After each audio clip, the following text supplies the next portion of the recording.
The race to create autonomous vehicles has attracted the attention of many large companies. Among these are Google, Uber, and Tesla.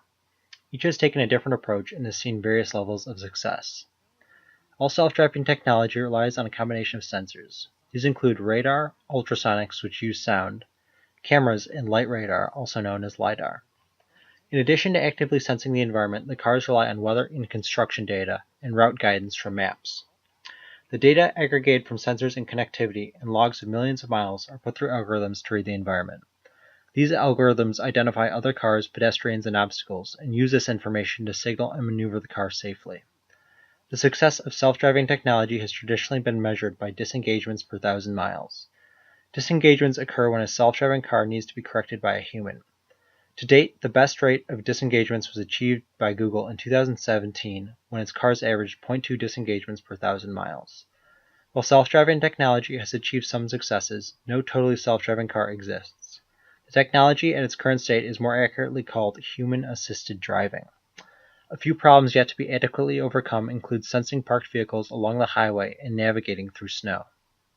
Random obstacles like shredded tires or fallen trees are hard to identify as well. Some companies have claimed that today's self-driving cars are safer than human drivers. However, no fair comparison has been made. Many miles driven by self-driving cars have been in California and similar areas where they have benefited from sunny weather. Also, self-driving cars are usually tested on clearly marked and well-maintained roads where they can avoid complex situations.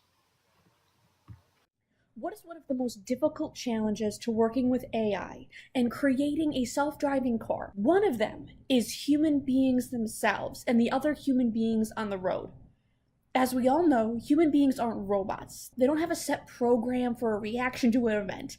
If a Christmas tree ends up in the middle of the road, human beings can go left, human beings can go right, or they could freeze. Programs and computers don't know how to react to this uncertainty. They don't know how to react when human beings don't respond in a rational way. Human beings are distracted, and Tesla has fixed this by not focusing on the human beings themselves, but rather focusing on the motion.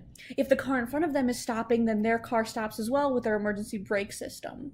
However, what happens in situations that aren't emergencies? What happens when a self-driving car and a human drove car both arrive at the intersection at the same time? Now, with human beings, they respond through gestures, through eye contact. Waving their hands is a huge way for people to know who's going to go first. Computers aren't like that. They can't respond to that type of gesture, and they don't know what to do. So this is a huge cause of conflict for AI developers. And what does this mean?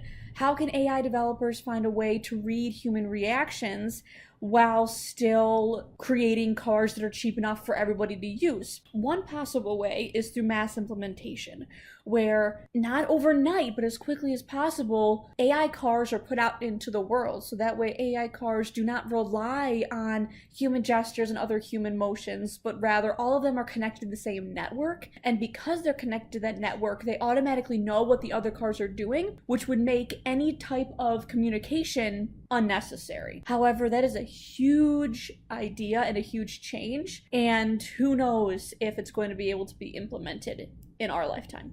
As the technology surrounding autonomous vehicles is slowly becoming more refined, people are starting to consider and imagine the future with these vehicles and wonder if the implementation will benefit us for the greater good or become a rogue creation of science. In the World Government Summit in Dubai, CEO of Tesla Elon Musk vouches that these vehicles will be seen tremendously in the long run. He mentions that in 10 years, it will become very unusual for cars to be built that are not fully autonomous.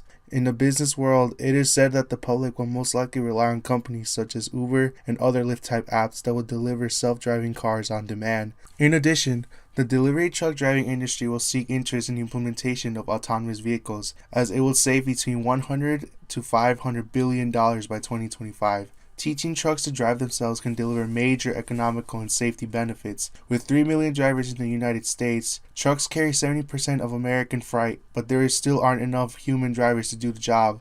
Most new drivers quit within a year, and because people won't stop buying things online, demand is only going to continue rising, and that shortage will only get worse. Insurance companies will experience major changes as well. In the event where the vehicle is at fault for a crash, automakers are assumed liability. Tesla's taking things a step forward by extending an insurance program to purchasers of Tesla vehicles. This offering shows an extraordinary level of confidence in the new technology. It is also assumed that insurance premiums will drop as accidents become rarer. Current data indicates that preventable human errors such as drunk driving and sleep deprivation are a few reasons as to why many accidents occur. The vehicles utilize GPS as well as their supplied sensors and cameras to fully operate and calculate the appropriate speed limitations as well as their current surroundings. And lastly, the future of autonomous vehicles means ensuring the safety of the public. The implementation of artificial intelligence onto autonomous vehicles means to ensure maximum cybernetic security to avoid hacks and alterations to the vehicle. In response, the government plans to create legislations and public policies related to self-driving vehicles as they offer an opportunity to significantly increase safety,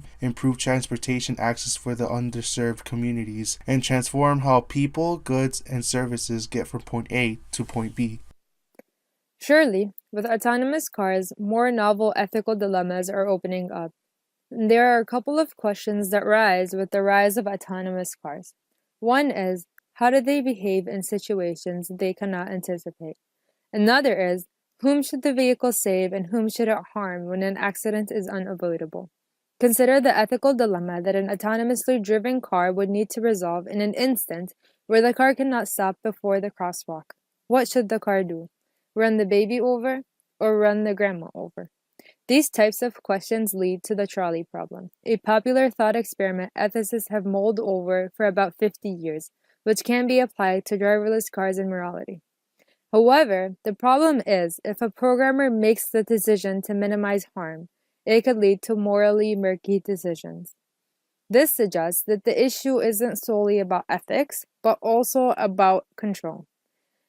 Because if we were driving that car in manual mode, whichever way we react, it is understood as just that, a reaction, and not a deliberate decision. But if a programmer were to instruct the car to make a different move, given conditions it may sense in the future, we may eliminate human error from the driving equation. Decisions about how the world will change with driverless cars on the roads and how to make the future as ethical and responsible as possible are intensifying. Today's autonomous systems rely on machine learning. They learn to classify and respond to situations based on data sets of images and behaviors. However, it still needs to rely on humans to take control in unpredictable situations. As the most recent crash in which a self-driving car killed a pedestrian in Tempe, Arizona demonstrates the mundane, everyday situations at every crosswalk, turn, and intersection present much harder and broader ethical quandaries. In March 2018, an experimental Uber vehicle operating in autonomous mode struck and killed a pedestrian in Tempe, Arizona. A lot of questions rose regarding whose fault it was, the driver or the autonomous car. It is important to note that there was a backup driver in there for unpredictable situations that the car cannot control. But as you can see in the footage, the driver wasn't paying attention to the road. It is also clear that it would have been difficult to avoid this collision in any kind of mode based on how the pedestrian came from the shadows right into the roadway. A lot of discussions and ethical thought about self-driving cars have focused on tragic dilemmas. The trolley problem does not answer these hard questions. The solutions philosophers have proposed for extreme and desperate situations are of little help here. Because these hard questions concern everyone in a city or a society, they require a city or a society to agree on answers. That means balancing competing interests in a way that works for everybody. Final question is, what would you choose? A car that would always save as many lives as possible in an accident, or one that would save you at any cost?